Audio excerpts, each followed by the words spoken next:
Threat effects are the community name for cards, usually red cards, that take an opponent's creature for a turn and let you attack with it. The very first card this kind of effect was named Threaten, hence the name. Threatens are very powerful effects, but are usually costed quite highly to balance that out. And the combination of high risk, high reward gameplay they offer has made them simultaneously very powerful, but very rarely played. Still, despite these risks, there are a number of threat effects that have still seen competitive play, and today we're going to go over the best of them all. Starting us off at number 10, we have Mob Rule. This is a sorcery with a mana cost of 4 and 2 red. It has the effect where you choose one. You either take control of all creatures your opponent controls with power 4 or greater until end of turn. You untap those creatures and give them haste until end of turn. Or you gain control of all creatures with power 3 or less until end of turn, untap them and give them all haste until end of turn. For those of you who don't know, haste allows a creature to attack and use its tap abilities as soon as it hits the field. Though normally, a creature changing control would become summoning sick. In order to let you attack with creatures, every threaten has the effect to give a creature haste. Anyways, while this card does only gain control of one section of creatures, it's honestly not that far off from an insurrection on a lot of boards. There are very few boards where a player will have a completely even mix of creatures with power 3 or less, or power 4 or greater. So on most boards, casting a Mob Rule will be a huge swing in your favor, to the point that a lot of the time, Mob Rule simply ends the game. One of the things that makes threaten effects so powerful is that you don't just get another attacker, you also remove a blocker, which increases the amount of damage you'll be doing by a huge amount. Mob Rule takes this to 11 by taking basically every blocker away from your opponent. All of these are pretty massive upsides, but they aren't enough to save Mob Rule from its own various downsides. The fact is, Mob Rule is a 6-mana sorcery that requires your opponent to have creatures in play for it to do anything. This means that if your opponent has something like a control deck, there's a good chance they just won't have any creatures in play to begin with, so Mob Rule won't do anything. On the other side of things, if you can't make it to turn 6 without being safe, you'll never get the chance to cast Mob Rule. Or you might be able to cast it, but you're too far behind on board and casting it won't give enough advantage to win. Your opponent will probably just attack you on the next turn. This is a big issue with most threaten effects, though usually not to this degree. This is why most threaten effects are played in sideboards and brought against very specific decks, which is where Mob Rule saw most of its play. Mob Rule never really saw play anywhere outside of Standard, but seeing play in competitive decks is more than most threaten effects have pulled off. And at number 9, we have Yasova Dragonclaw. This is a 4/3 legendary human warrior with a mana cost of 2 and 1 green.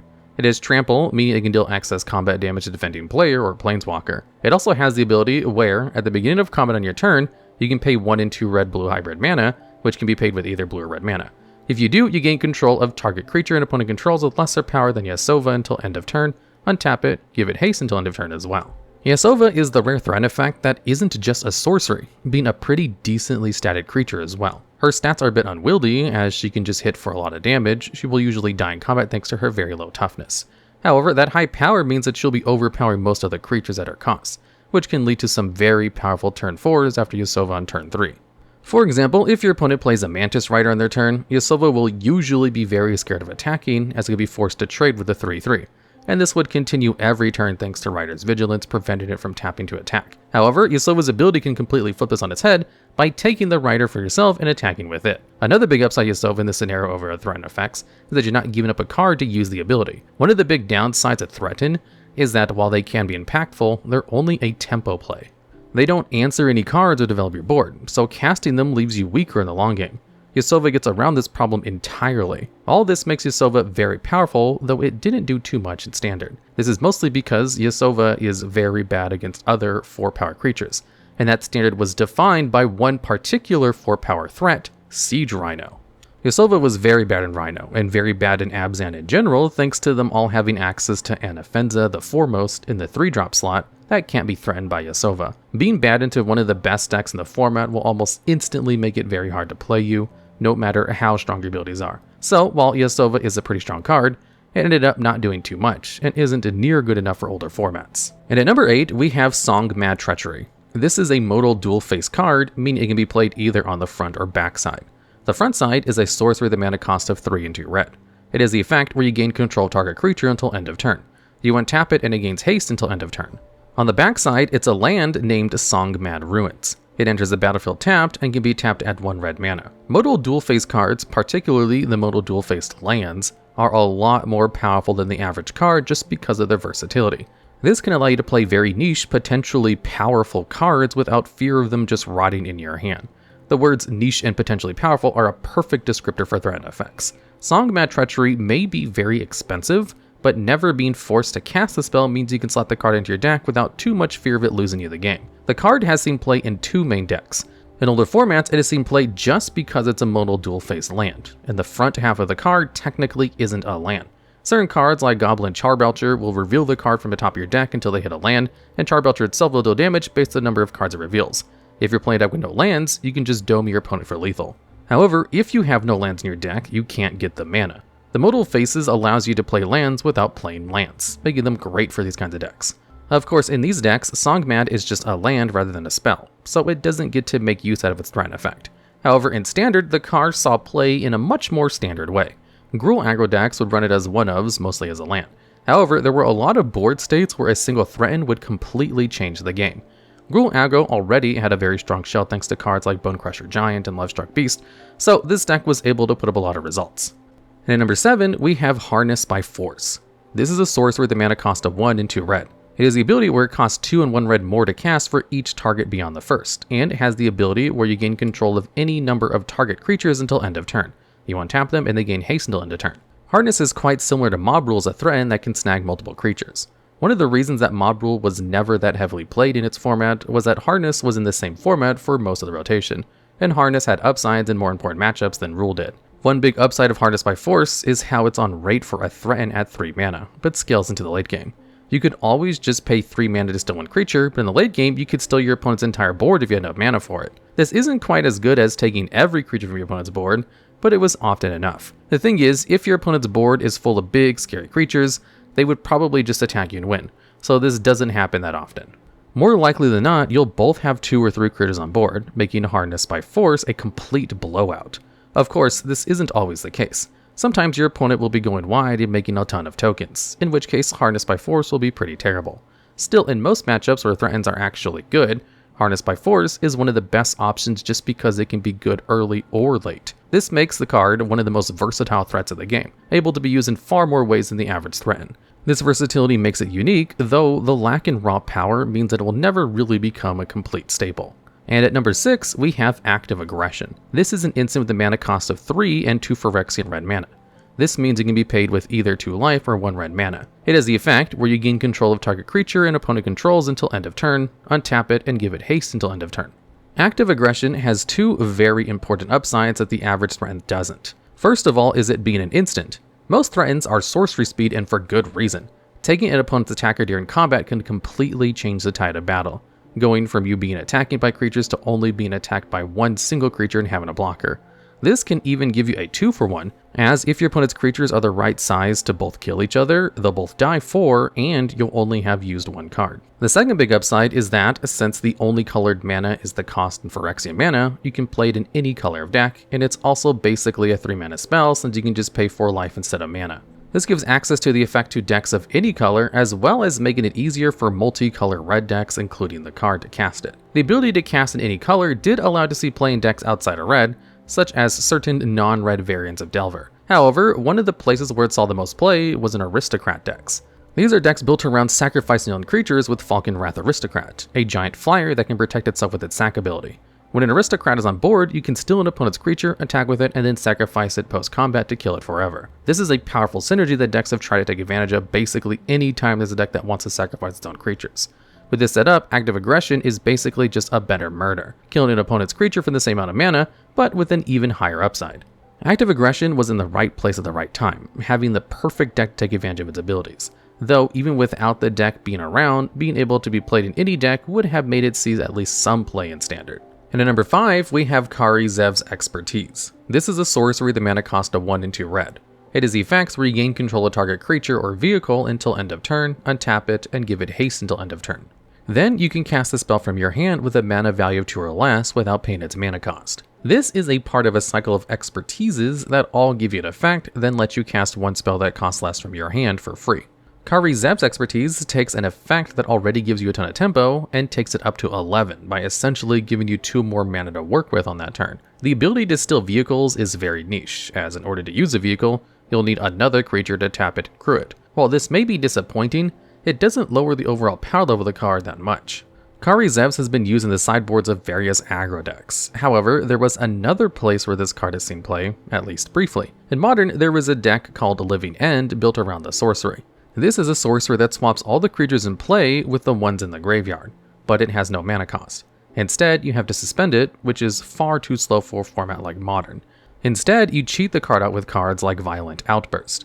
However, this only works if Living End is in your deck. If you draw your Living End, it'll be stuck in your hand, you won't be able to use it. This is where Kari Zev's expertise comes in.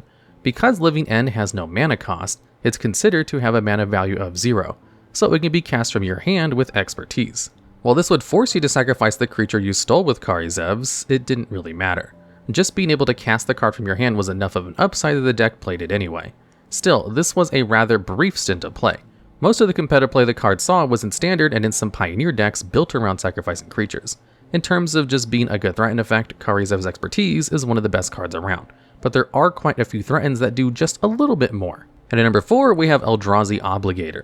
This is a 3/1 Eldrazi creature with a mana cost of 2 and 1 red. It is devoid, meaning it has no color. It has haste and the ability where, when you cast Obligator, you can pay 1 and 1 colorless mana.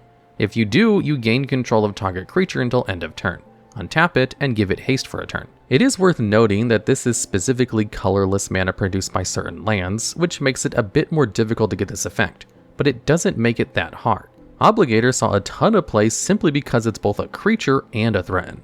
For 3 mana, it's not the best rate, but you're sort of paying for the late potential with it being a bit worse up front. If you do pay a full 5 mana for the card, it's a huge amount of damage. Unsurprisingly, this led to the card seeing quite a bit of play in Standard, where mono-red decks could easily fit in just enough colorless lands to cast the card.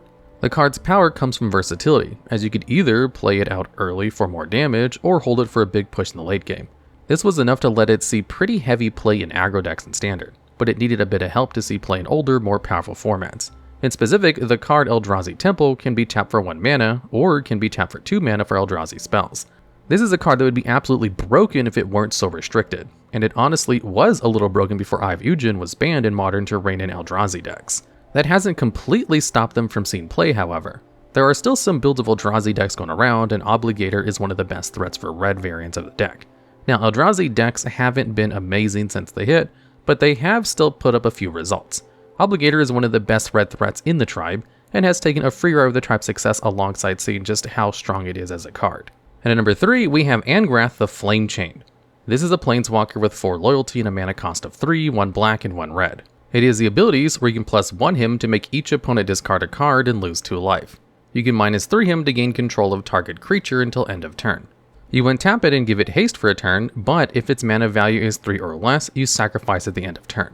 Finally, you can -8 him to make each opponent lose life equal to the number of cards in their graveyard. While this card does have a threaten ability, it wasn't actually used for that ability all that often. The card wasn't all that good against most aggro decks, and that's where the threaten ability was the best since it also functioned as a removal spell.